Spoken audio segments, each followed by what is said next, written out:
Hi, I'm Steve. You're watching Gear Stuff and Things, and today we're going to talk about this Squier Bass VI. Stick around.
So without going too crazy into detail associated with this, if you're not familiar with the Bass VI, essentially it is a 30-inch scale guitar that is tuned an octave below standard guitar. So just like a bass, it is tuned E to E traditionally, and it was designed in 1961 to try to act as a bit of a middle ground between someone playing bass and someone playing guitar.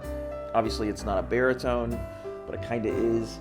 But originally the idea was just for someone who would be comfortable playing a 6-string guitar to convert to playing bass and have a bit more options and not feel like there is as much of a transitional change between the two things. I'm sure there's more detail associated with it, and you can look it up.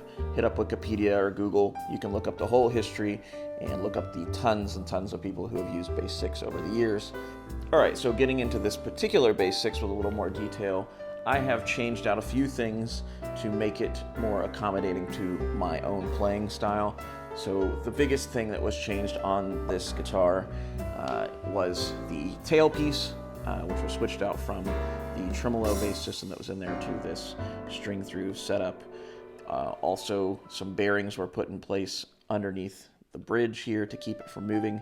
This bridge is a Jaguar bridge as opposed to the bridge that comes with the standard Bass VI from Squier.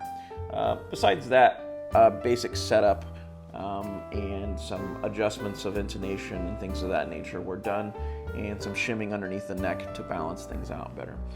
My good friend and luthier buddy Jeff Newell helped me with that, so we have basically done as much as we can do without making any electronics changes in the instrument to really improve its overall playability and quality.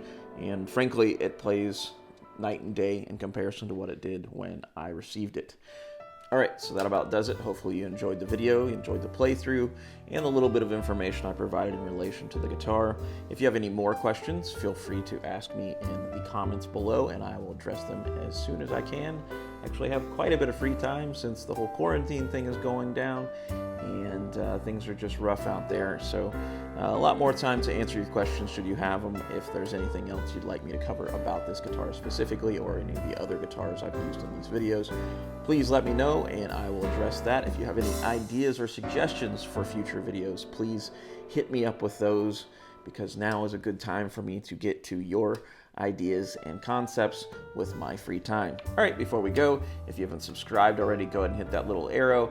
Also hit that notifications bell so you can be notified by YouTube when a new video goes up. So until next time, it's been me, it's been you. This is Gear Stuff and Things. This is a Bass VI.